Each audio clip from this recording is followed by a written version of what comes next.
¿Me pueden confirmar si se ve bien o se escucha bien? Buenas tardes, ingeniero. Se ve bien. Ya, alguien me rayó mi presentación. Por favor, la persona que me la rayó, fíjense abajo en compartir ahí. La verdad. Le ruego, por favor, me saque la raya porque si no me embroma tanto trabajo que he hecho. No sé, la persona que me rayó, por favor, fíjense ahí. Ahí, ¿lo ven?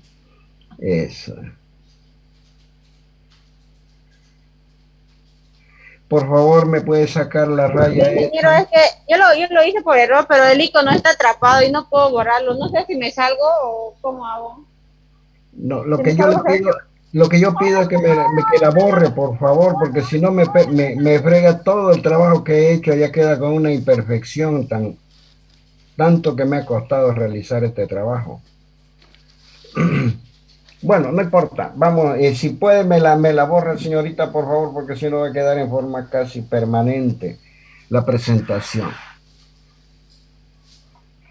Le decía entonces que estábamos viendo el campo magnético y en el campo magnético habíamos visto que una carga móvil o una corriente genera un campo magnético, ¿ya? Establece un campo magnético cerca de donde se encuentra viajando la carga móvil. Y además el campo magnético ejerce una fuerza, ¿no?, sobre cualquier carga, pero mientras ella se encuentre en movimiento. Habíamos visto que el campo magnético se podía calcular, o mejor dicho, la fuerza que originaba un campo magnético sobre una carga móvil se podía calcular sabiendo la velocidad de la carga móvil y el campo magnético donde esa carga móvil se encontraba, y esa fuerza era perpendicular al plano que formaban la velocidad y el campo magnético, y además el sentido era tal cual, haciendo girar la velocidad respecto al campo magnético, regla de la mano derecha. Quiere decir que si la velocidad gira hacia el campo magnético, la fuerza F,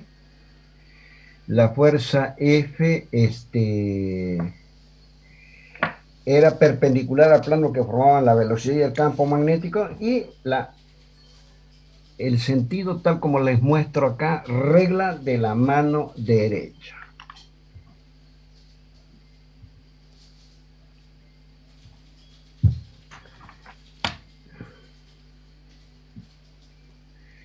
Eso habíamos visto en la clase pasada y podíamos calcular el vector campo magnético como, o mejor dicho, la fuerza sobre la carga móvil como el producto de la carga por la velocidad, por el campo magnético, producto vectorial. El producto vectorial es un vector. También habíamos dicho de que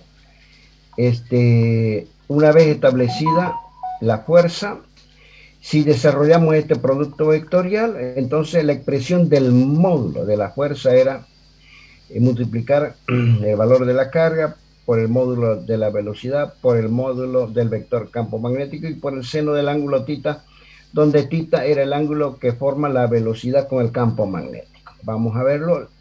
La velocidad con el campo magnético forman un ángulo θ. Bien. Habíamos calculado las unidades de B y eran los Tesla, que son Newton, ampera a la -1, metro a la -1 es un Tesla. Habíamos también observado que las líneas de campo magnético, que el campo magnético trazaba sus propias líneas de campo magnético y siempre nacían, si es que yo tengo dos imanes permanentes del polo norte hacia el polo sur, y ellas son cerradas las líneas de campo magnético y permanentemente son tangentes, ¿verdad?, al campo magnético. Es lo mismo que el campo magnético genera sus propias líneas y obviamente en ese caso el campo magnético será tangente, ¿verdad? A la propia línea que él genera.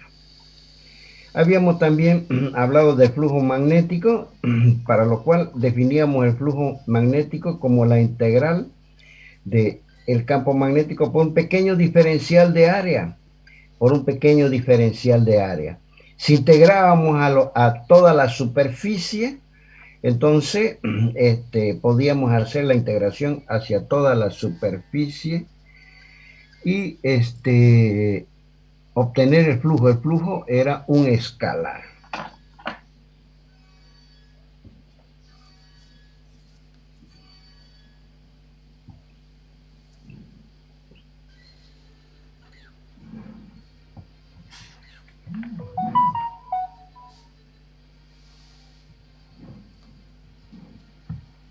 Entonces,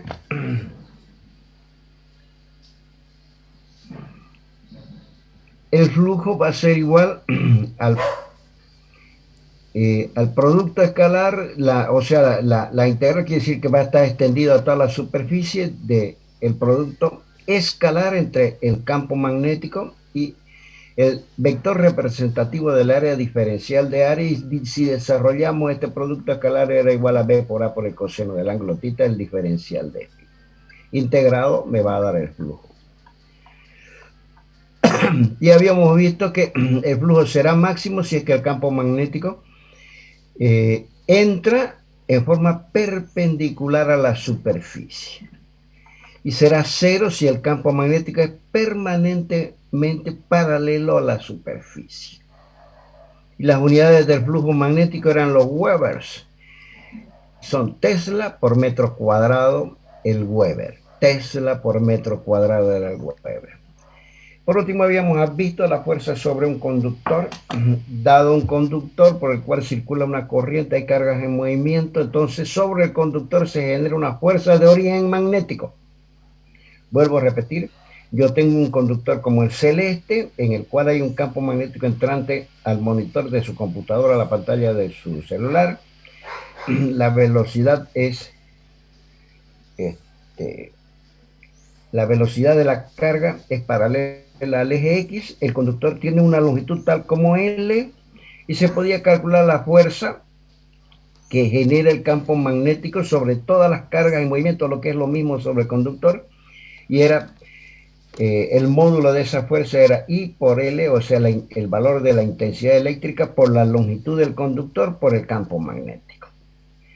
Ahora bien, si por alguna razón el campo magnético no entra perpendicular a la pantalla del monitor, sino formando un ángulo cualesquiera, ¿verdad?, con el eje X, en ese sentido, entonces podíamos calcular la fuerza como I multiplicada por el producto escalar entre L y diferencial de B. O lo que es lo mismo, producto vectorial, lo mismo el módulo de I por el módulo de L, por el módulo de B, por el seno del ángulo θ, donde el ángulo θ es el ángulo que forma B e I.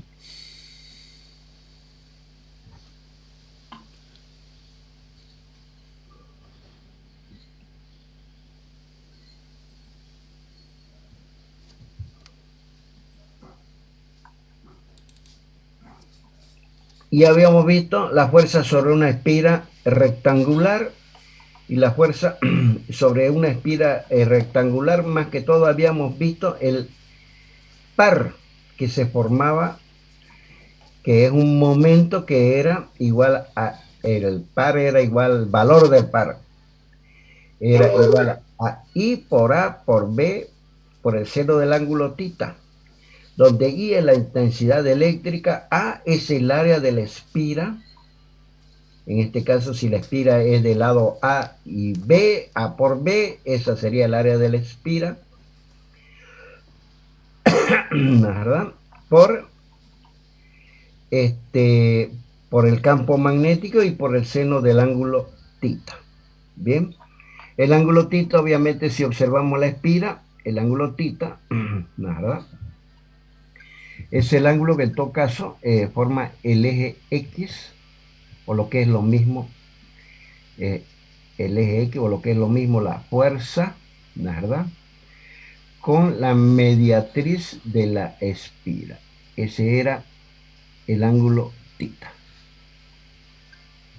O lo que es lo mismo la intensidad de la corriente que circula a lo largo de la espira con el campo magnético. Ese es el ángulo tita.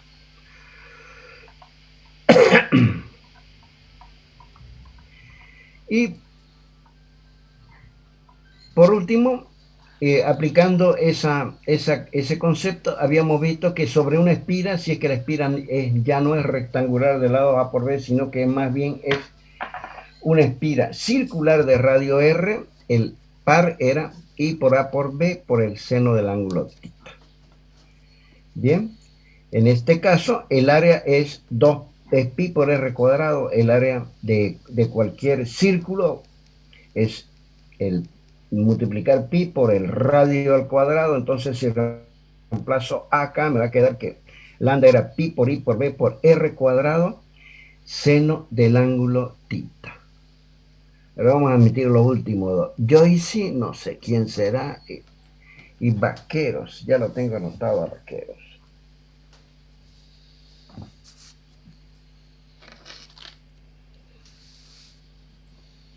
Bien, pero si yo junto una espira y luego continúo con una segunda espira, una tercera, una cuarta, formo una espiral como esta, todo este conjunto se llama bobina. O sea, varias espiras, una a continuación de las otras, se llama bobina. Pero si el eje de esta bobina es lineal, si yo trazo una recta por los centros de cada una de las espiras, y las espiras tienen el mismo radio y están una a continuación de otra, tal como están viendo en la figura, tal como la espiral del cuaderno, entonces esa espira recibe el nombre de solenoide. O sea que un solenoide es una espiral como la del cuaderno que ustedes traen para hacer sus anotaciones. ¿Verdad? Donde hay una continuidad eléctrica entre todas las espiras, es decir, que si entra una corriente o una carga por un extremo, debe salir por el otro extremo, porque todas ellas están conectadas una a continuación de otra. Entonces, en ese caso, si es que el solenoide tiene n espiras, vuelvo a repetir, el solenoide en este caso tiene n espiras. Aquí tiene 1, 2, 3, 4, 5, 6, 7, 8, 11, 12, 13, 14, 15, 17 espiras tiene. En ese caso se dice que el solenoide tiene n vueltas o tiene n espiras. El valor de cada una de ellas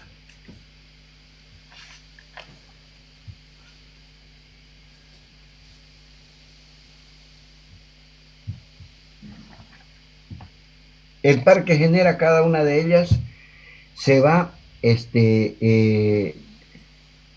reproduciendo sobre cada una de las espiras. Entonces el par total sumada, todos los pares, o sea, el par de la primera, de la segunda, etcétera, era, ¿no es verdad?, multiplicar el par que genera una sola espira por el número de las espiras que sé.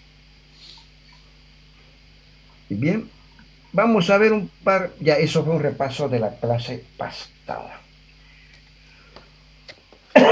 Veremos, chicos, un par de ejemplos sobre esto, y para lo cual vamos a ver un problema. Me dice que yo tengo una partícula, me dan la masa de la partícula, 1.67 por 10 a la menos 27 kilogramos. Esa es la masa de la partícula.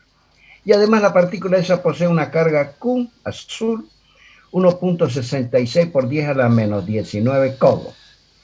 Y además la partícula que tiene la masa roja y cuyo valor de la carga azul me dan, son datos del problema, se mueve, esa partícula tiene movimiento y viaja con una velocidad de 8 por 10 a la menos 6 metros por segundo.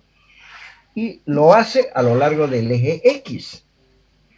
Y la partícula entra en una región donde hay un campo magnético cuyo valor es 2.5 Tesla, el cual se encuentra sobre el plano XY y forma un ángulo de 60 grados con el eje X. Lo que me piden es que yo calcule la aceleración de la partícula. A ver, vamos a ver aquí en el dibujito. Yo tengo una partícula roja que viaja con una cierta velocidad v, que es dato del problema. Me dan la carga de la partícula y su masa. Bien. Y además ellas están en una región. Esta partícula viaja a lo largo del eje X, porque la velocidad está sobre el eje X.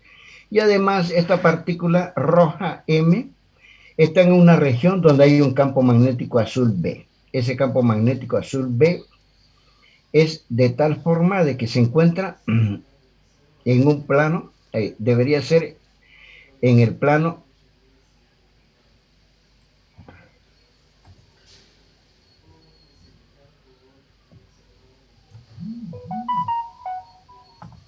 ZY, ZX, perdón.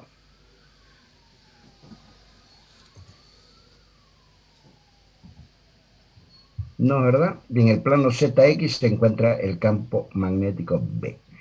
Y por otra parte, como se encuentra en el plano ZX, ese campo magnético forma un ángulo θ con el eje X. Ese ángulo θ es dato del problema, 60 grados. Vamos a ver nuevamente cómo sería, cuáles son los datos del problema, el planteamiento del problema, el enunciado del problema. Tengo una partícula roja. Esa partícula roja es viajera.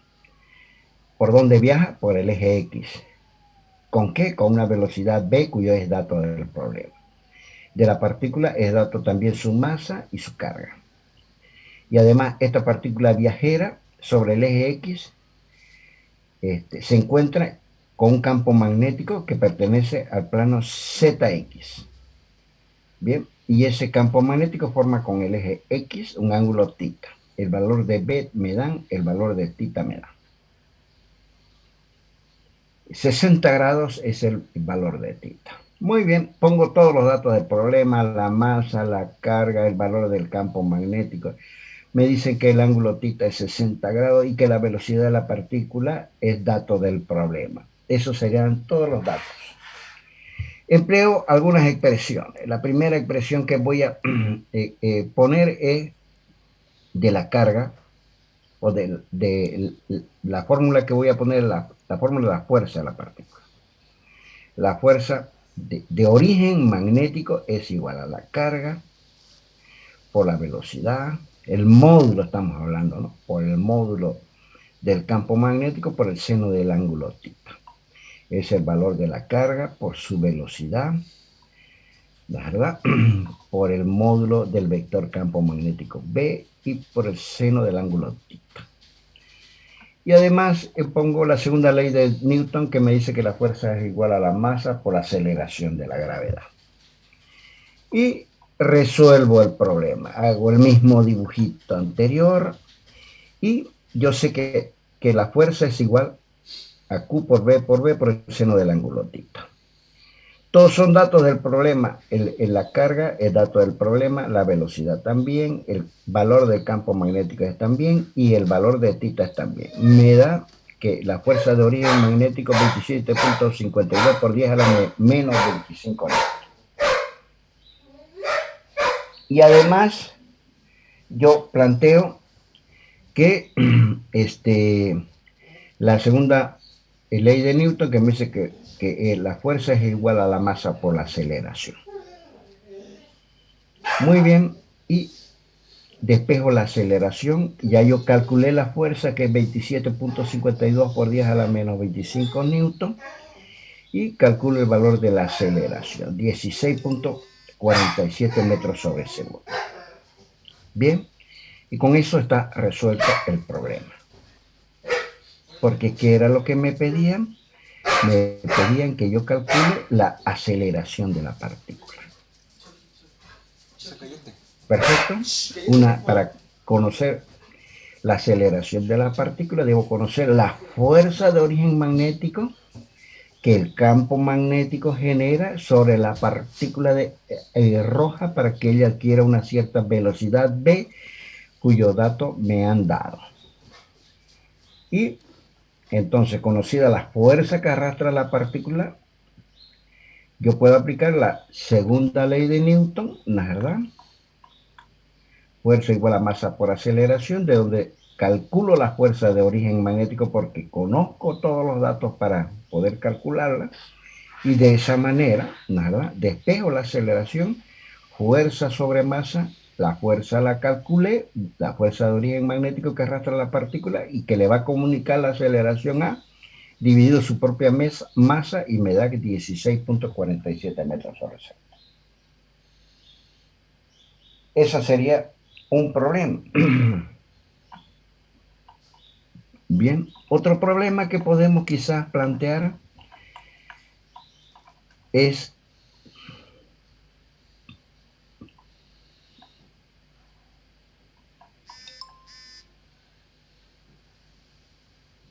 este. Dice que dos espiras circulares del mismo diámetro, fíjense que hay dos espiras circulares del mismo diámetro, cuyo valor me dan, el diámetro de todas estas espiras circulares es 8 centímetros, están acomodadas de forma apretada formando una bobina y transportan la misma corriente, cuya intensidad es 5 amperes. La intensidad que entra a la bobina es 5 amperes. Y la bobina está en una región donde existe un campo magnético B igual a 0.5 Tesla. Me dicen, los datos entonces son el valor del campo magnético, la intensidad que entra a la bobina, ¿verdad?, y el diámetro de las bobinas. Ahora, si el valor del torque debido a las fuerzas magnéticas es la mitad del torque máximo, me piden que calcule la posición de la espira respecto al campo magnético B. A ver, vamos a ver qué es lo que pide. Me dice que el valor total debido a las fuerzas magnéticas es la mitad del torque máximo. Y lo que me pide es que calcule en qué posición se encuentra el campo magnético B. Muy bien. Pongo los datos del problema, los diámetros de la espira, el radio va a ser el diámetro sobre 2, el radio al cuadrado, elevo al cuadrado el radio, me da 0.0016 metros cuadrados, porque el radio era 0.04 metros, ¿no es verdad? Porque obviamente estoy convirtiendo el diámetro, que eran 8 centímetros, a metros, ¿no? Me dicen que tiene 12 vueltas, porque ese dato del problema dice que 12 espiras circulares del mismo diámetro. Quiere decir que el número de espiras obviamente es 12 vueltas. La intensidad, el dato del problema son 5 amperes y la intensidad del campo magnético es 0.6 Tesla. La expresión es la expresión del torque sobre la espira, que es I por A por B por el seno del ángulo tita, donde tita es el ángulo que forma, ¿la verdad?, el campo magnético con la perpendicular o el vector perpendicular a la bobina, al plano que forman la bobina, acá. De esa manera, y el tau max y el torque máximo es directamente I por A por B. Muy bien. Con estas dos expresiones procedo al cálculo. Ahí tengo la espira de 12 vueltas, el campo magnético va a formar un determinado ángulo tita y le va a entrar a la bobina una cierta corriente I, cuyos son datos del problema. Me piden tita. La pongo a la espira de forma tal que su eje coincida con el eje horizontal, o lo que es lo mismo, el eje X. Quiere decir que el campo magnético B formará con el eje X, o lo que es lo mismo con el eje de la bobina, un ángulo tita. Pero como me dan, ¿no es verdad?, el radio, el diámetro de la espira, me dan el diámetro de la espira, puedo calcular el radio y puedo elevarlo al cuadrado de forma tal para poder calcular A. De esa manera calculo A. Me da 0.05024 metros al cuadrado.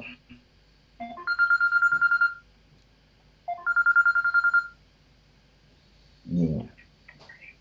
Niña. Hola, niña. ¿Cómo? ¿Qué tal?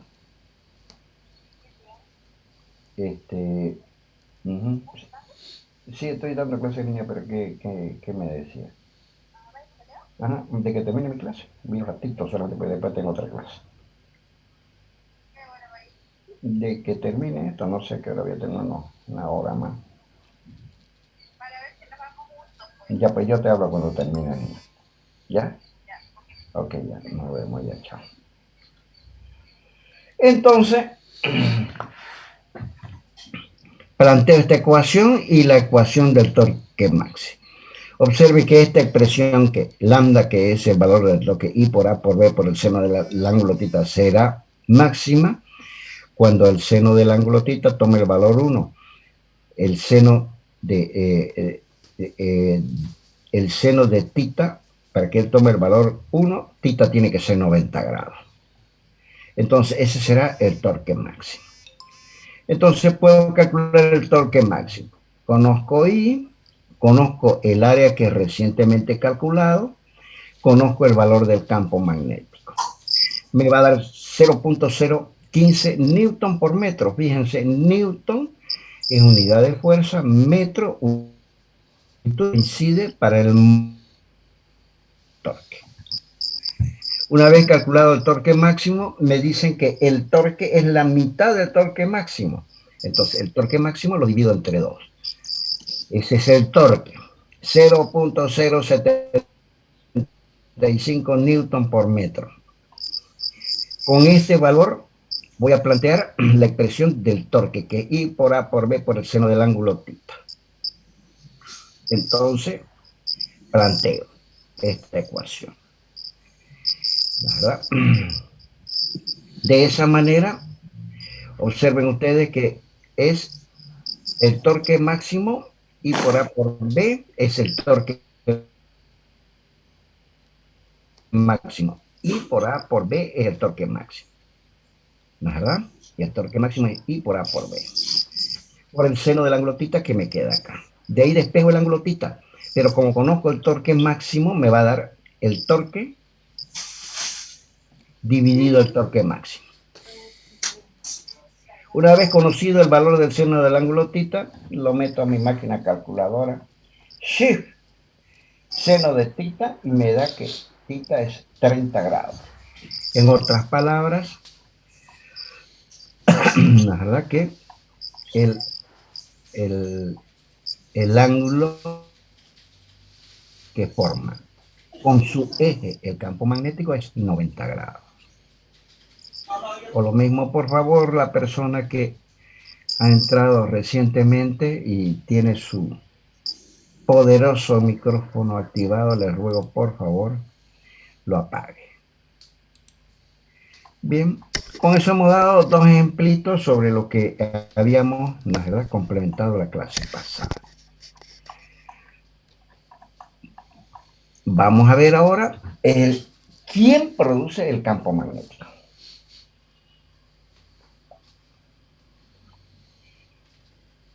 Vamos a ver quién es el responsable de producir un campo magnético. Hasta ahorita habíamos visto las fuerzas que producía sobre una carga móvil un campo magnético.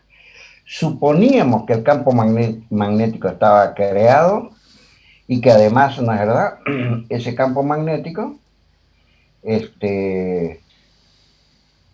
era creado por carga en movimiento. Mejor dicho, que esa fuerza de origen magnético era creada por el campo magnético. Pero en este momento no sabemos quién crea el campo magnético. Les propongo ver entonces, chicos, quién crea el campo magnético. Debido el ente responsable de que el campo magnético exista. Obviamente es una corriente. El campo magnético es creado por cargas en movimiento. Bien, entonces yo tengo, como en este caso, una carga diferencial de Q. Para que ella tenga la posibilidad de crear un campo magnético, entonces debe estar en movimiento. Estará con un movimiento tal como cuya velocidad es v. La carga, para estar en movimiento, posee una cierta velocidad tal como v. Y deseo calcular el campo magnético a un punto P, distante a una distancia R de la carga en movimiento. Bien, a ver, vamos a plantear nuevamente el problema.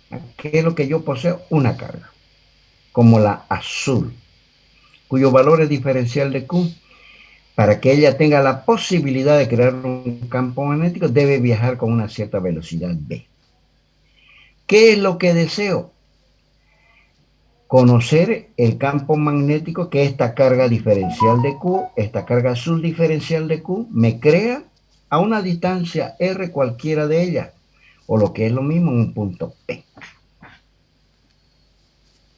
La experiencia, y esto es fruto de mucha investigación y mucha experiencia, nos ha dicho, nos ha alumbrado de que la carga Q crea un campo magnético en un punto P, y ese campo, que lo voy a llamar diferencial de B,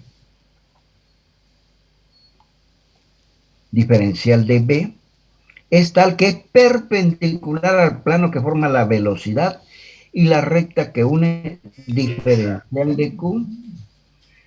Por favor, la persona que entró tiene su micrófono activado. Ese campo magnético que voy a llamar diferencial de B, fíjense que está en color rojo, es tal que es perpendicular al plano que forma la velocidad con la recta que une la carga con el punto donde yo deseo calcular el campo magnético diferencial de B. Esa es la primera condición. Observen ustedes de que la recta de unión desde diferencial de Q hasta el punto P forma un ángulo phi con la velocidad.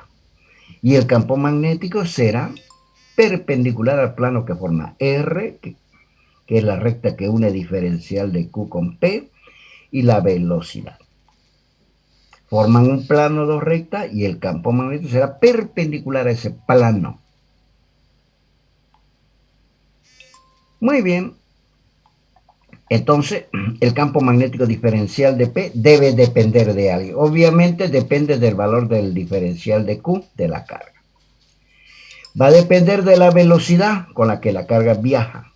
Y va a depender de la distancia entre la carga y el punto donde yo deseo calcular el campo. De esas tres variables depende el diferencial de B, vuelvo a repetir, depende de la velocidad, del valor de la carga, que viaja con una cierta velocidad v, y de la distancia entre la carga y p. El punto donde yo deseo calcular el diferencial de b. Y además este diferencial de b debe ser perpendicular al plano que forma r y la velocidad. Y obviamente va a depender de este ángulo phi, el ángulo que forma la velocidad, con la recta de unión entre la carga que viaja y el punto P. Bien, de eso va a depender el campo magnético. Entonces, recordando siempre que el campo magnético es un vector. Ahora, el módulo de ese vector campo magnético se lo puede calcular multiplicando diferencial por la velocidad, por el seno del ángulo phi y dividiéndolo r al cuadrado. Y la constante de proporcionalidad será una K'. Habíamos dicho que el campo magnético diferencial de B depende del valor de la carga, de la velocidad, del ángulo phi y de la distancia desde la carga al punto en consideración. Quiere decir que ese campo magnético va a depender de la velocidad, de este ángulo phi de esta distancia. Y además debe ser perpendicular al plano que forma R con la velocidad.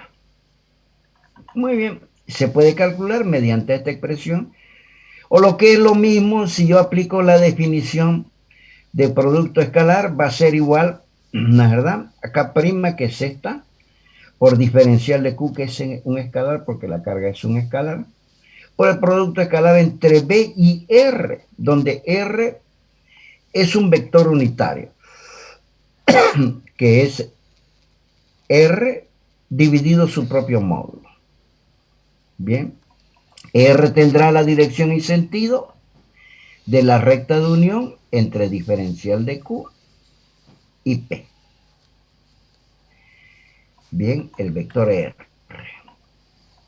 Entonces, esta expresión me permite calcular el diferencial de B, ¿verdad? Como K' diferencial de Q multiplicado con el producto escalar entre la velocidad, el vector unitario R, dividido R cuadrado, donde R es la distancia entre diferencial de Q y P.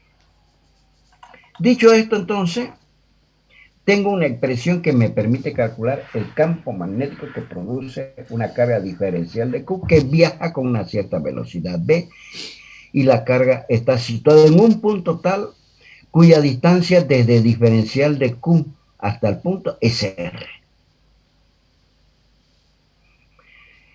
De esa manera ya estoy con una poderosísima herramienta para poder calcular el campo magnético de una carga viajera.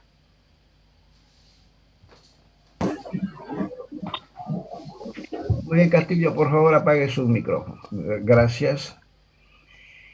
Entonces puedo despejar K' para saber sus unidades. Si yo mando todo abajo acá, voy a mandar a dividir al diferencial de B, diferencial de Q, la velocidad, y voy a mandar a multiplicar al numerador R cuadrado.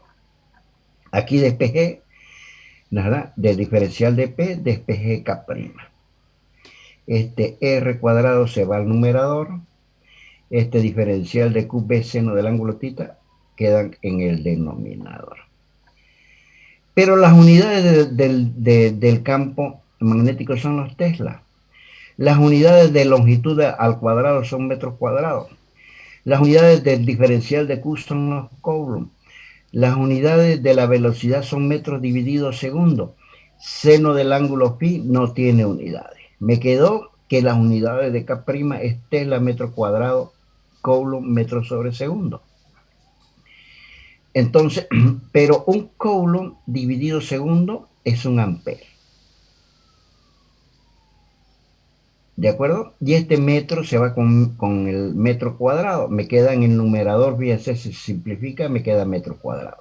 Y aquí me queda ampere como denominador. Coulomb dividido segundo es un ampere. Lo subo arriba, ampere a la menos 1 por Tesla. Quiere decir que el valor de las unidades de K' son, y eso lo tienen que traer en su formulario, son Tesla, ampere a la menos 1 metro.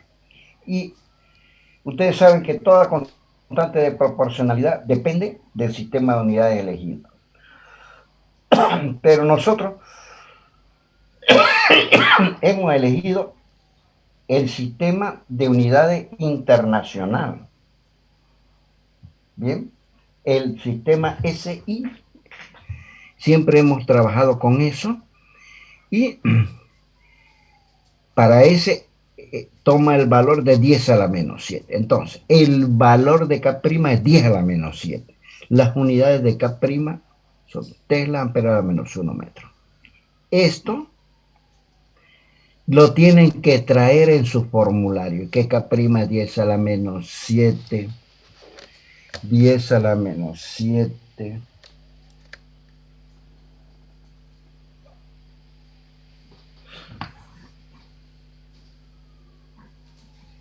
Tesla, ampere a la menos 1 metro. hemos obtenido una expresión que me permite calcular el campo magnético que crea una carga viajera cuyo valor es diferencial de Q a una distancia cualquiera. Observen ustedes de que en todo caso, en este punto P, el campo magnético será perpendicular a este plano. Y si se mantiene la distancia,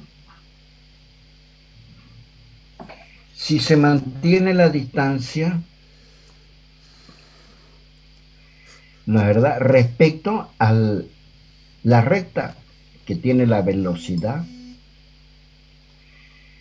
y si trazo un plano perpendicular a B, manteniendo siempre la distancia P, o lo que es lo mismo, si P estuviese siempre a la misma distancia de B, entonces el campo magnético trazará una línea de campo magnético que en todo caso es perpendicular a la velocidad.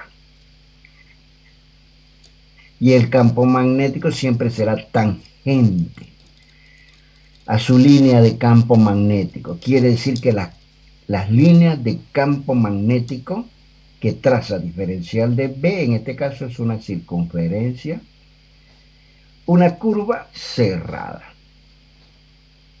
De esa manera puedo calcular fácilmente el diferencial de B si es que yo puedo integrar a lo largo de, obviamente, de toda la curva. Ya sé las unidades de K. 10 a la menos 7 Tesla ampere a la menos 1 metro. El valor de K'.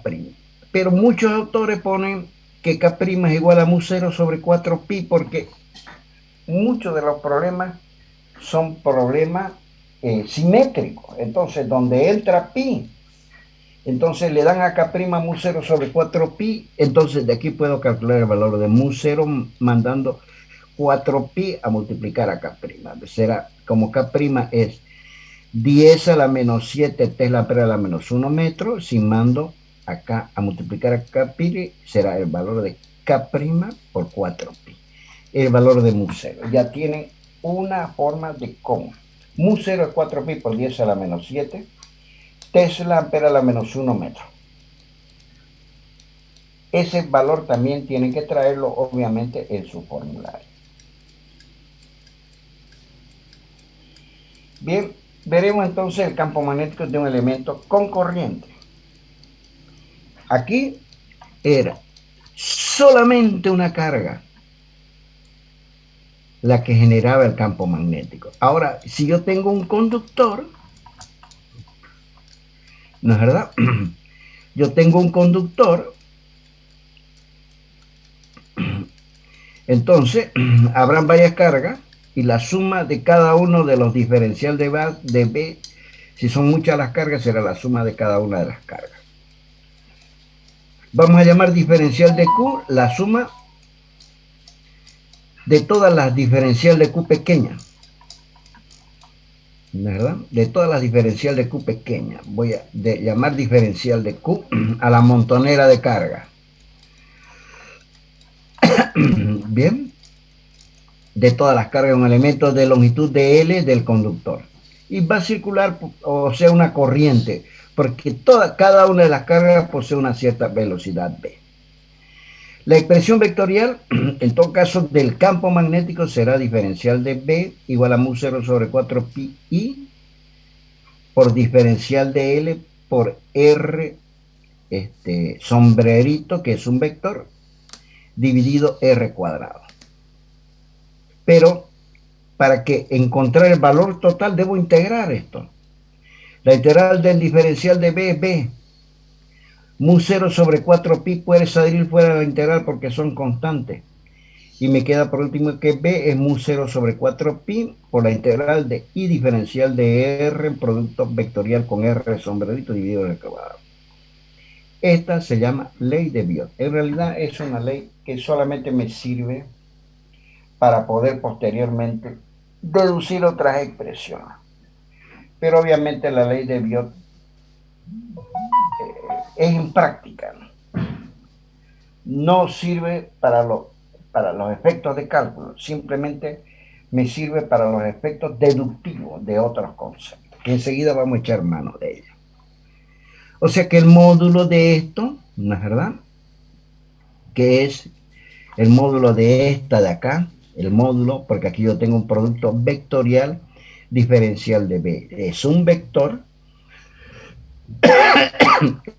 El módulo de esta es un 0 sobre 4 pi i por el diferencial de L y por el ángulo que forma y diferencial de L en función del ángulo tita, por el seno del ángulo tita dividido R cuadrado.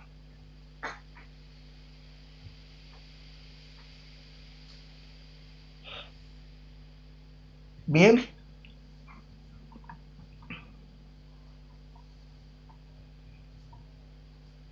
Ahora vamos a ver el campo magnético que produce un conductor rectilíneo y largo. Aquí yo tengo un conductor como el negro, por el cual va a circular una cierta corriente I a lo largo del conductor. Y deseo calcular el campo magnético en un punto P. Ese punto P estará a una distancia cualesquiera de R, ¿no es verdad? De un pedacito de conductor diferencial de L que yo he tomado. Tomo del conductor por el cual circula una corriente de intensidad I, un pedacito de conductor diferencial de L. Y deseo calcular el campo magnético que me produce el diferencial de L o la corriente I que circula a lo largo del diferencial de L, un pedacito de este conductor infinitesimal a una distancia R. Ya yo sé. Si la corriente es esta, paralela al eje Y, ¿no es verdad? Ya yo sé que el campo magnético diferencial de B será perpendicular al plano que forma la corriente con I, o lo que es lo mismo la velocidad de la carga que es a lo largo del conductor, o lo que es lo mismo las cargas viajeras que es a lo largo del conductor, con la distancia desde el diferencial de L hasta el punto P, perpendicular al plano que forman L y la intensidad de la corriente que circula a lo largo del conductor. Voy a calcular el diferencial de B. Para lo cual uso la ley de Biot que me dice que diferencial de B, esta es la ley de Biot. Diferencial de B mu 0 sobre 4 pi y diferencial de L en producto vectorial con R sombrerito dividido R cuadrado, que la tengo acá. Nada más que desarrollada ya en el producto este sería el módulo del diferencial de B. ¿No es verdad que es esta expresión, observen ustedes, es esta, diferencial de B, el módulo del vector diferencial de B mu 0 sobre 4 pi y diferencial de L, seno del ángulo tita dividido R cuadrado. Voy a echar mano a esta, que era el módulo de esta expresión. De esa manera entonces echo mano a esa expresión y empiezo a trabajarla. La tangente del ángulo phi va a ser A sobre L. A ver, vamos a ver quién es phi. Este es el ángulo que forma el conductor con la recta de unión desde el diferencial de L hasta P. La tangente de este triángulo rectángulo, ¿no es verdad?, es cateto opuesto dividido cateto adyacente. A dividido L. A dividido L. El seno del ángulo phi va a ser A dividido R, la hipotenusa. Cateto opuesto dividido la hipotenusa. Ese va a ser el seno del ángulo phi. Y R cuadrado lo despejo de acá. Este R lo paso acá y el seno del ángulo tita lo paso abajo y lo elevo al cuadrado. Me va de despejar R de acá, me va a quedar que R cuadrado a cuadrado sobre el seno cuadrado de. Luego de eso, de acá despejo L. L ¿no es verdad? Lo paso acá y la tangente la paso abajo. Va a ser A dividido tangente del ángulo phi. Diferencio L. El diferencial de L va a ser la derivada de esto multiplicado por el diferencial de phi, porque phi es la variable. Va a ser, hago la derivada de esto, que es la derivada del numerador, que es 0, o sea, la derivada del numerador por el denominador sin derivar, menos el numerador por la derivada del denominador, que la derivada de tangente del ángulo phi es 1 sobre coseno cuadrado de phi. Bien. Dividido el denominador elevado al cuadrado, tangente de phi elevado al cuadrado, todo multiplicado por el diferencial de phi, porque estoy encontrando el diferencial de él. Ustedes saben muy bien el cálculo 1 y saben diferenciar y saben resolver ecuaciones diferenciales. Esto para ustedes es pichar. Entonces, lo voy a trabajar. A sobre coseno cuadrado phi, y la tangente al cuadrado, por definición de tangente, es seno dividido coseno elevado al cuadrado de seno cuadrado sobre coseno al cuadrado, y este diferencial de phi es ese. Y aquí simplifico, observen ustedes, los cosenos se van a ir, me va a quedar A sobre seno cuadrado por el diferencial de phi. Quiere decir que el diferencial de L, ¿no es verdad?, que va a ser igual a A sobre seno cuadrado por el diferencial de phi. Pero yo tengo la expresión general, que es mu 0 sobre 4 pi, y diferencial de L, que ya la calculé por el seno del ángulo phi dividido R cuadrado. Voy a reemplazar este diferencial de L por el valor que yo saque. Reemplazo. En vez del diferencial de L, voy a poner A sobre seno cuadrado de phi diferencial de phi. A sobre seno cuadrado de phi diferencial de phi. Este seno de phi es este seno de phi. Este R cuadrado, la verdad, es el valor de R cuadrado. Vamos a ver cuánto vale R cuadrado. R cuadrado es A sobre seno cuadrado de phi. A sobre seno cuadrado de phi. 4pi sobre mu sobre 4pi es lo mismo. Y listo. Simplifico acá. Seno cuadrado se va a ir con seno cuadrado. La verdad, este seno va a seguir arriba nomás. La verdad, a cuadrado se simplifica con a, me queda a como denominador, menos 4, menos mu 0 sobre 4pi, continúa, y este diferencial de phi queda ahí. E integra.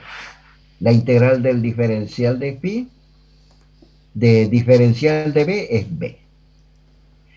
Saco fuera de la integral, que es porque es constante mu 0 sobre 4pi, sale fuera de la integral. ¿No es verdad? Y voy a integrar entre 0 y pi. Voy a integrar entre cuando de phi vale 0 hasta cuando phi vale pi. ¿No es verdad? De esa manera voy a integrar entre 0 y pi de i seno de phi dividido a diferencial de phi. Pero si yo modifico los límites de integración, entre 0 y pi sobre 2 es el doble. Entre 0 y pi sobre 2, entre 0 y pi será la unidad, y entre 0 y pi sobre 2 será pues el doble. Por eso aparece este 2. Y practico, la verdad, la operación de integración y la de resolver esta integral. La integral entre 0 y pi sobre 2 de i diferencial de phi sobre a diferencial de phi. La verdad, esta i es esa i. Y la diferencial de esta i sobre a sale fuera de la integral. Me da la integral del seno de phi es coseno de phi entre 0 y pi sobre 2. Reemplazo los límites de integración y me da por último la expresión. Esta es la que vale.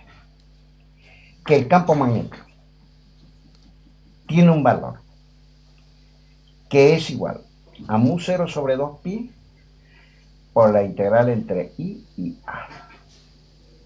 O mejor dicho, no por la integral, por el valor de i dividido a. Ese es el valor de quién, del campo magnético, que depende de quién, depende de la intensidad I. ¿Y de quién más? De A. A ver, veremos qué es A. A es la mínima distancia, o lo que es lo mismo, la distancia desde el conductor hasta el punto P. La distancia entre una recta y un punto P, por definición, es la mínima distancia que existe entre el conductor y el punto P. Esa es A, en esta expresión de acá. ¿Y quién es? Y es la corriente que circula a lo largo del conductor. Fíjense cómo hemos simplificado. Hemos podido calcular. ¿Qué cosa? El campo magnético. ¿Dónde? En un punto P. ¿Dónde se encuentra el punto P? Situado a una distancia desde el conductor hasta el punto P, la mínima distancia. ¿Cómo calculo el B? Si conozco la intensidad y conozco A. No necesito más nada. Esta expresión, perdónenme que se la remarque, que B es igual a mu0 sobre 2pi y sobre A, tráiganla en su copia. Pero el campo magnético es un vector, ¿no es verdad? Que va a trazar líneas de campo magnético. Y la forma de saber cómo va el campo magnético, si es que es hacia izquierdas, de derecha a izquierda, o de izquierdas a derecha, simplemente ustedes, el conductor lo toman, lo agarran con la mano derecha, lo agarran el cable, el conductor, por el cual circula una corriente I, donde con el pulgar de la mano derecha deben indicar la dirección de la corriente, y el campo magnético, la punta de los dedos de la mano derecha indicarán la dirección de las líneas de campo magnético, que en todo caso son circulares.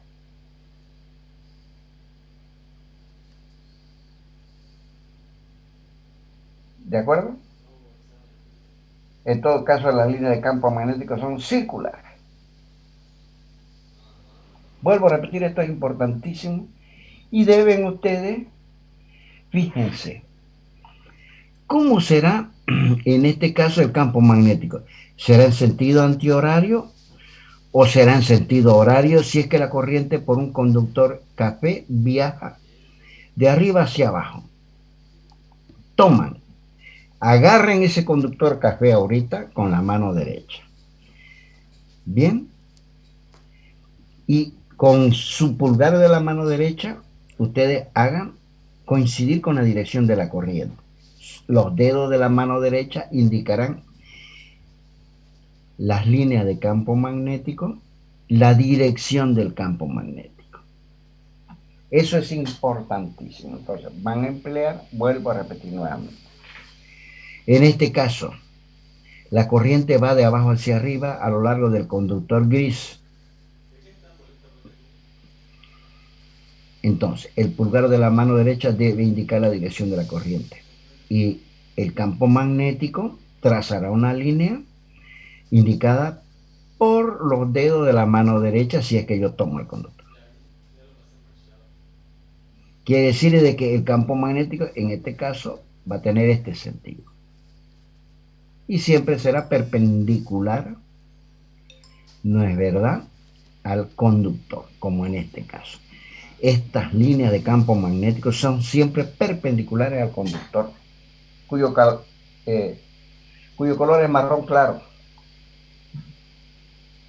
Quiere decir que forman el campo magnético, formará línea de campo magnético cuyo plano es siempre perpendicular al conductor. El sentido de cómo viaja el campo magnético regla la mano derecha. Hemos obtenido entonces una expresión que me permite calcular el campo magnético cuando por un conductor circula una corriente I y que además, nada, estará situado a una cierta distancia a cualquiera. Observen ustedes que mientras si crece A, el campo magnético en esta, si A es pequeño, será intenso. A medida que A es más lejos, está más lejos del conductor, la intensidad del campo magnético disminuye porque es la intensidad de la corriente que circula a lo largo del conductor la que produce el campo magnético. Mientras más lejos deseo calcular el campo magnético, más pequeño este será. ¿Por qué? Porque en la expresión está dividido entre A. Si A es grande, B es pequeño. Si A es pequeño, B es grande. Y obviamente está en función de la intensidad. Si la intensidad que circula por el conductor es mucha, va a producir un gran campo magnético. Si la intensidad es muy pequeña, el campo magnético va a ser chiquitito. Hemos sacado conclusiones importantísimas. Esta expresión traigan a su copia. Y sepan aplicar la regla de la mano derecha. Y la regla de la mano derecha no es más que una aplicación indicativa del vector que se produce cuando yo empleo el producto vectorial. Bien. De esa manera hemos podido lograr calcular el valor del campo magnético a una distancia A, cualesquiera, desde el conductor. Esta será una distancia A, esta otra, esta será una distancia A, esta será otra, esta será otra. Y puedo calcular el campo magnético que produce una corriente que circula por un conductor. Ahora bien, ¿cuál será el campo magnético creado por una espiral circular? Haremos un pequeño descansito, chicos, para que yo pueda tomarme un poquito de agua. Les propongo un descanso de 5 minutos y de repente cuando llegue les voy a tomar lista ya. Muy bien, ingeniero. Muy bien.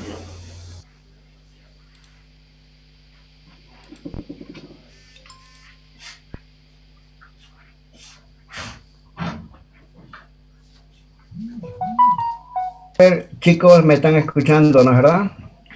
Sí, ingeniero. Ingenieros, hagamos un pequeño versito más para ver esto, el campo magnético creado por una espiral circular. Si yo tengo una espiral circular como la roja, por la cual circula una corriente I, bien, circula por la espiral una corriente I, es una espiral circular. Esa espiral circular tiene un radio R y está en un plano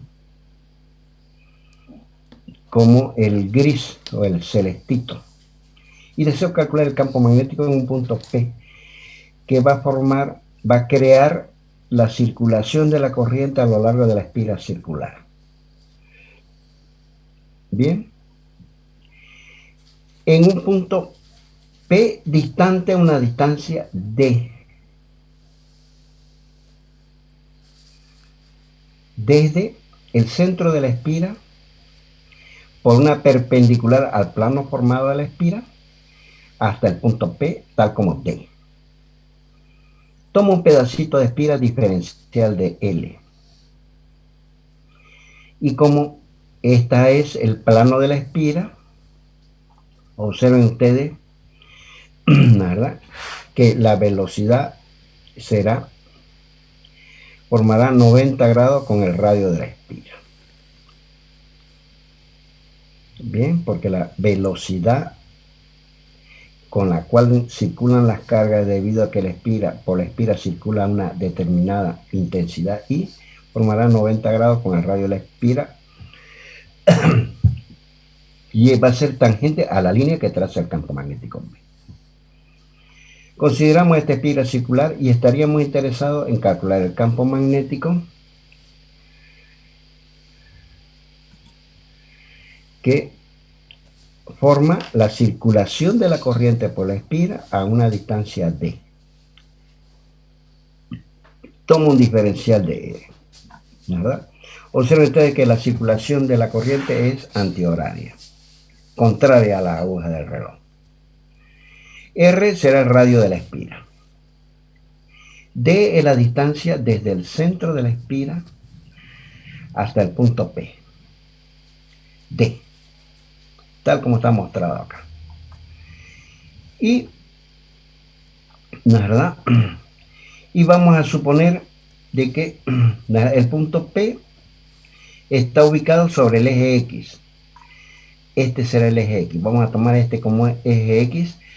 Y el eje X es, digamos, coincide con el eje de la espira. Muy bien. Dicho eso, entonces, diferencial de L es perpendicular a R. Observen ustedes. Diferencial de L, que el pedacito de espira, es perpendicular al radio R. Porque el diferencial de L está en el plano de la espira, y si está en el plano de la espira va a ser perpendicular al radio de la misma espira. Muy bien, planteo la fórmula que diferencial de B es un mu 0 sobre pi dividido R cuadrado. Y además, el ángulo phi es 90 grados, donde el ángulo phi es el ángulo que forma diferencial de L, ¿no es verdad? Diferencial de L con, ¿no es verdad?, la circulación de la corriente. Entonces, si diferencial de phi es 90 grados, ¿no es verdad?, el seno de 90 grados es 1, me queda esta expresión, el seno de phi se vuelve 1. Me queda mu 0 sobre 4 pi y diferencial de L dividido R cuadrado. Bien, donde phi, ¿no es verdad?, es el ángulo que habíamos considerado. De esa manera, partiendo de esta expresión que diferencial de B es mu 0 sobre 4 pi y diferencial de L sobre R cuadrado, voy a descomponer este diferencial de B, lo voy a descomponer, la verdad, en según el eje X y según el eje Y. Una componente del diferencial de B según el eje X y otra componente del diferencial según el eje Y. Las componentes según el eje Y, si este es el eje X, el eje Y será perpendicular a, ¿no es verdad?, será perpendicular obviamente al eje X. Pero este diferencial de L va a producir un campo así, a lo largo del eje Y. Pero el de abajo producirá un campo así. Quiere decir que las componentes según el eje Y se anulan entre sí. Me van a quedar solamente las componentes según el eje X. Esas componentes según el eje X del diferencial de B la voy a llamar diferencial de B'. Bien. O sea, diferencial de B'. De esa manera, entonces, al anularse las componentes según el eje Y por la simetría, las componentes según el eje X del diferencial que he llamado diferencial de B', ¿no es verdad?, puedo calcularla multiplicando, pues, por favor, la persona que está hablando, anule, les ruego encarecidamente que anule el volumen de su micro. Va a ser multiplicado por el ángulo beta, ¿no es verdad?, por el ángulo beta, según el eje X. ¿De acuerdo? Si yo abato esto, diferencial de B', ¿no es verdad?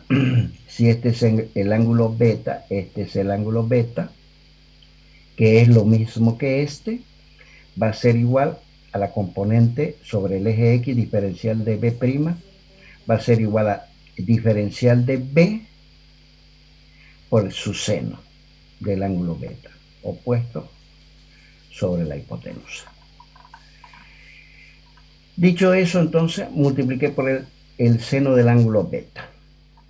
Pero el seno del ángulo beta es R dividido R pequeño. Vamos a ver el seno del ángulo beta.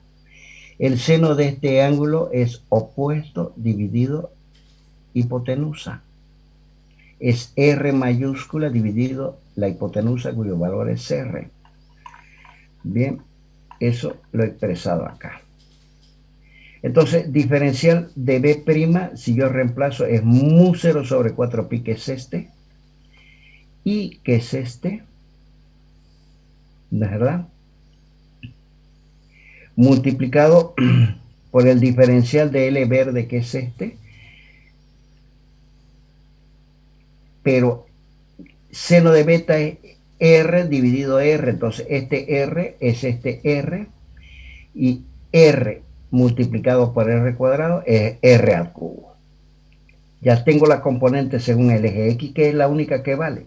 Debo integrar esta. La integral del diferencial de B' es la integral de lo que está a la derecha. Entre 0 y 2pi.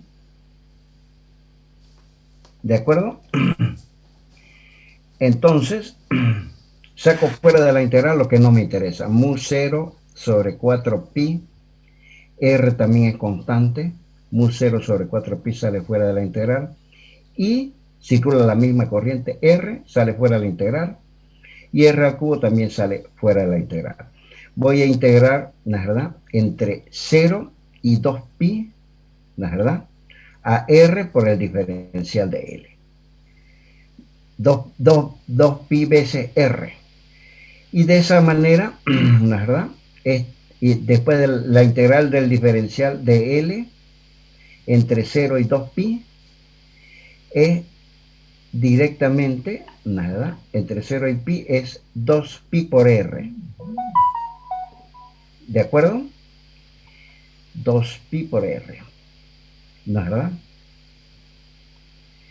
Y de esa manera puedo calcular que B' es mu 0 sobre 2, ¿verdad? Porque 2pi se va con el 4pi, me queda 2 solamente, mu 0 es ese mu 0, i es ese i, r por r es r cuadrado y r al cubo. Pero calculo el valor de r. R, vamos a ver cuánto vale R. R, empleo Pitágoras, ¿verdad? Empleo Pitágoras para obtener el valor de R pequeño de la hipotenusa. Va a ser uno de los catetos al cuadrado por el otro cateto al cuadrado. ¿De acuerdo? Me va a quedar R cuadrado más D cuadrado a la 1 medio. Y R al cubo va a ser, como está aquí a la 1 medio, si elevo R al cubo va a ser a la 3 medio. Me queda por último, que esto es lo que vale, que B', el campo producido por una espira en un punto P, ¿verdad? Por la circulación de la corriente por la espira, va a tener un valor. Y ese valor es mu 0 sobre 2 i por r cuadrado dividido r cuadrado más d cuadrado a la 13 medios, que es reemplazando aquí. I es ese i, mu 0 sobre 2 es ese mu 0 por 2. R cuadrado es ese r cuadrado y r al cubo es r al cuadrado más d cuadrado, r pequeño, ¿no? Al cubo a la 3 medios. Esta es una expresión fundamental. Ahora, en el centro de la espira, cuando el punto P se encuentra en el centro de la espira, en ese caso D es igual a 0.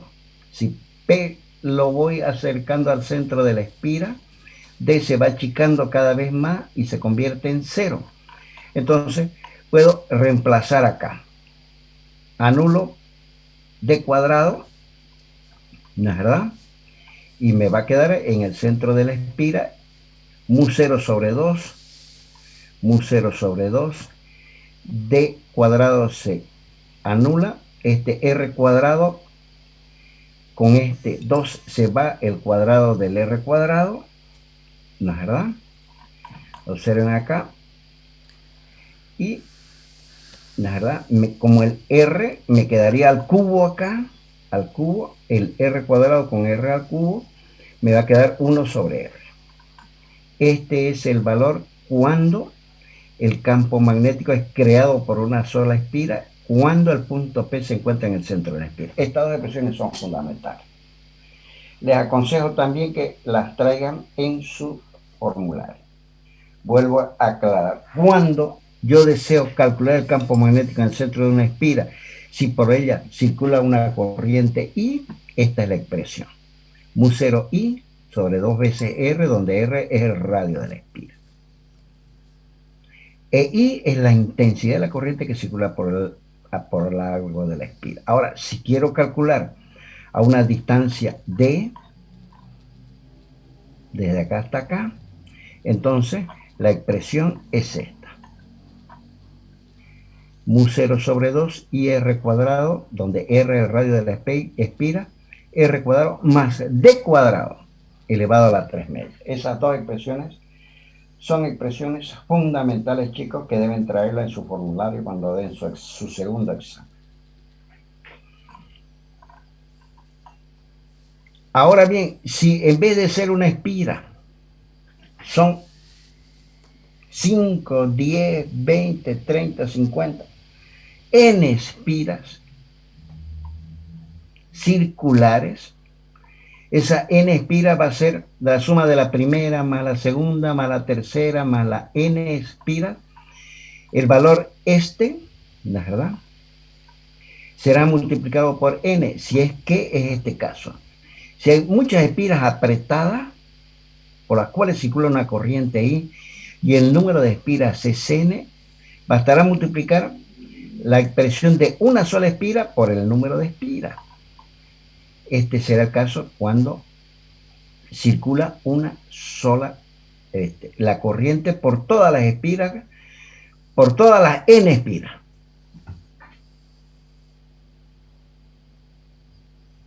Muy bien, chicos. Charlaremos 2 minutos. Hasta ahí voy a dar el día de hoy. Les aclaro 2 cosas. En primer lugar, el viernes vamos a dar clase. El viernes vamos a estar casi terminando la materia. No voy a dar corriente alternada porque es larguísimo y obviamente no quiero complicarles más la vida a ustedes, que sería un tema complicado. No lo vamos a avanzar. Creo que el próximo viernes vamos a estar dando la última clase. Vamos a dar el próximo viernes fuerza electromotriz inducida y inductancia. Y vamos a ver la ley de Ampère, que nos permite calcular campos magnéticos. Es una herramienta como la ley de Gauss que me permitía calcular campos eléctricos. La ley de Ampère me va a permitir calcular campos magnéticos, ¿verdad?, producidos por corrientes eléctricas.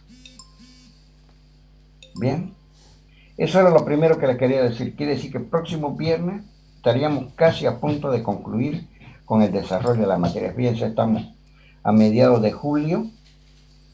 El próximo viernes, no sé qué fecha será.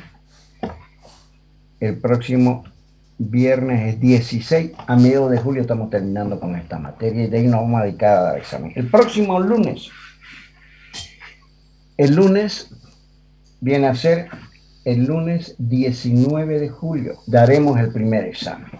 Ya fui a los módulos y los chicos que administran las aulas me han prestado 2 aulas. Una de ellas es el matadero y otra aula más por si es que no entramos todos en el matadero. De 9 de la mañana en adelante. Va a ser de 9 a 11 el examen. Quedan cordialmente invitados, chicos. A partir del el día 19, que es lunes, por la mañana, en la tarde, no puede ser posible porque los muchachos tienen prohibido quedarse más de las 2:30 a 3 de la tarde. Bien, entonces el próximo lunes vamos a aprovechar para dar un precioso examen. Ustedes conocen dónde es el matadero, ¿no? Por supuesto que conocen. Nos vamos ahí en el hall antes de subir al matadero. Ahí vamos a tener el gratísimo placer de encontrarnos. Y obviamente voy a dividir probablemente en 2 partes. Voy a primero acomodar la mitad y luego la otra mitad. Lo voy a hacer pasar por lista para que no haya problema, para que haya el distanciamiento social. El examen está marcado para las 9 en punto y de 9 a 11. Quiere decir que ya el examen va a empezar a las 9 en punto. Yo voy a estar a 8:30 ya, para que hasta las 9 nos acomodemos. Bien, voy a ir, van a hacer un examen tradicional, voy a hacer 4 preguntas, obviamente con valores, donde ustedes se van a divertir muchísimo en resolver los problemas, los 4 problemas, y a todos supongo que les va a ir bien. No me envíen matones, porque los voy a sacar a empujones, a los matones, y los denuncio ante la decanatura. Ya hemos hecho ese pacto todos los profesores. Voy a ir con su bellísimo rostro en mi computadora, voy a ir nombrando una vez que estén ubicados. Llévense su cédula de identidad, su carnet de identidad. Me muestran ustedes su carnet. Me fijo si el bellísimo rostro que está en la lista coincide con el de ustedes y no van a tener ningún problema. No lo voy a interrumpir en nada. Les voy a dar 2 horas, pueden entrar al formulario. Entonces, los invito cordialmente. Vuelvo a repetir, lunes voy a estar próximo, voy a estar 8:30 en punto esperándolo. Ya con todos los exámenes editados, de forma tal que ustedes les produzca un gratísimo placer el dar su primer examen. Y después, ya veremos cuándo podrían dar su segundo examen, que hay mucho tiempo. Del 19 van a dar los primeros días de agosto su segundo examen y nos llevamos esta materia. Si es que hay alguna pregunta, les ruego por favor me la formulen en este instante. No sé si tendrán alguno, les ha quedado algo en duda. Buenas noches, ingeniero. ¿Puedo hacerle una pregunta? Sí. Mi billetera me la robaron y ahí estaba mi carnet. ¿No pasa nada si voy con mi fotocopia? No, con su fotocopia no, pero yo voy a tener ¿cómo es su apellido, perdón? Sánchez Brañez. ¿Perdón? Sánchez Brañez. Ya Sánchez. Entonces yo voy a ir con su bellísimo rostro y lo voy a comparar con el de su carnet y usted va a estar presente ahí. Ya, muchas gracias, ingeniero. Ya. ¿Alguna otra pregunta? Buenas noches, ingeniero. Le quería preguntar, no sé si entendí bien. ¿No vamos a dividir en 2 grupos? Probablemente, si es que no entran en el matadero, depende de la cantidad de gente que se presente. El segundo grupo, ¿cómo a qué hora lo daríamos? Es que pasa que yo tengo va a ser examen. en el mismo instante. Voy a buscar una persona que se haga cargo. Yo me voy a hacer cargo de las 2 aulas. Voy a estar de un lado para el otro. Voy a llevar gente que para el control de ustedes, ¿no es verdad? Para que si hay alguna duda, que ustedes consulten, etcétera, etcétera. Pero según lo que me han dicho en el matadero, han sabido meter hasta más de 100 personas, porque es para 150. ¿No es verdad? Así que sí, sí, señorita. En el mismo horario darán los grupos. Es que yo, tenía ya un examen de una materia que en ese horario tengo paso clase. Se va a hacer a las 7:30, 8. De 7:30 a 8, pero le alcanza, señorita. No, va a ser más o menos a esa hora, como a las 7:30, porque tenemos clase hasta las 9:30, más o menos sería. Pero no sea problema, señorita. Si es que usted no puede dar el examen ese ratito, yo le tomo por Zoom. ¿Se da cuenta? Por Zoom, ¿cómo sería? ¿Así ejercicios o teoría oral? No, por Zoom yo planteo un problema sin valores, ¿me entiende? Le pongo una montonera de fórmulas. ¿Cuál elegiría usted empezando para resolver este problema? Tal fórmula.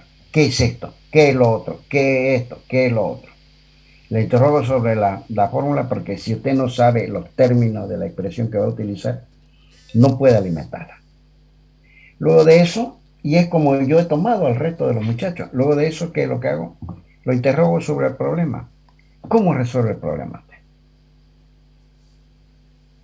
¿Por qué es este Ok. gráfico sí? ¿Por qué es este gráfico allá? ¿Por qué es este vector acá? Eso. 15 minutos me demoraría con usted, pero multiplique 15 minutos por 115. ¿Cuánto es eso? Por 100 nomás, que supóngase que se presenten 100, son 150 minutos. O sea que en una hora yo tomaría solamente a 2. Por eso, en los 12 metros pasados me ha llevado una semana solamente a tomar un examen, estando yo sentado de las 8 de la mañana hasta las 8 de la noche. Uno por uno les he tomado. Y yo me doy cuenta inmediatamente si la persona conoce o no conoce. No tengo ningún problema si es alguien que tiene un inconveniente que no lo puede resolver, yo lo tomo por Zoom. Pero mientras sean 5 o 6, digamos, no lo voy a tomar a todo en conjunto. Uno por uno yo tomo. Y ahí nomás le digo su nota. Y si usted, y la justifico, le digo, le estoy poniendo tanto porque usted falló en esto, en esto, en esto, en esto, en esto. ¿De acuerdo? De acuerdo, ingeniero, gracias. Así que haga el esfuerzo si es que le conviene más dar clase presencial. ¿Quién más? Ingeniero, disculpe, ¿será que nos podría mandar o dar indicaciones sobre cómo llegar al matadero? La verdad es que nunca pude conocer esa aula. Señorita, es el aula que está en el edificio de tecnología arriba, en el último Aula piso. 220, digo, muro 225. 225. Está en el tercer piso, creo, cuarto. Ustedes me van a esperar ahí en el 225 a la entrada, hay una sola entrada. Ahí está en el hall, antes de subir la escalera. De ahí lo voy a hacer subir por listo. ¿De acuerdo? ¿Alguna otra pregunta más?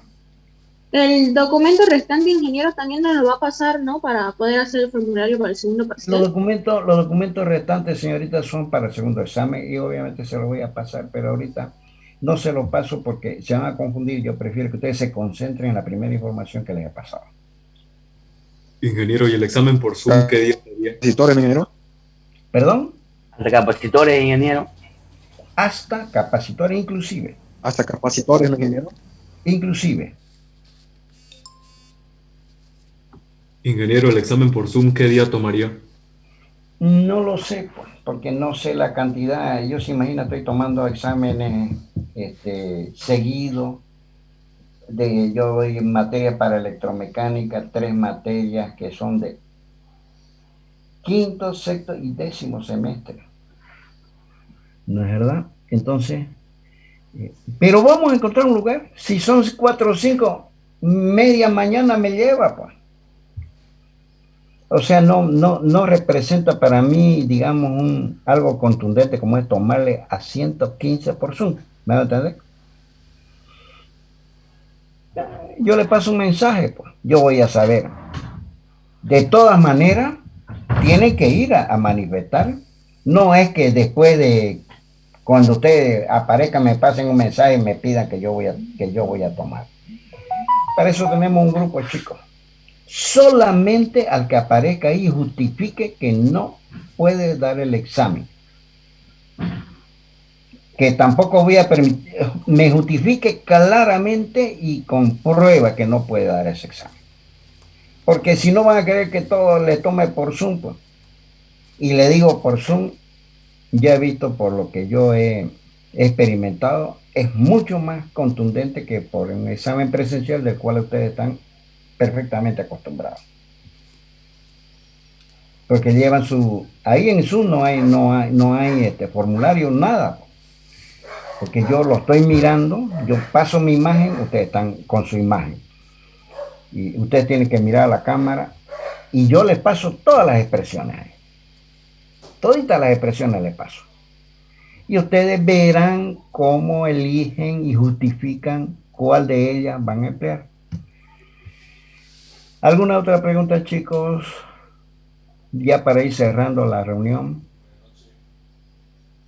Todo claro, ingeniero. ¿Todo claro? Muy bien, chicos, entonces nos vemos el viernes. damos clase y el lunes ya nos dedicamos a sufrir con el examen. El viernes va a ver si es que hay alguna duda, la vamos a aclarar. ¿De acuerdo? Hasta luego, ingeniero. Bueno, muchas gracias. Me voy a salir fuera de la reunión. Voy a considerar que todos ustedes están presentes. Hasta luego, ingeniero, gracias. Hasta luego.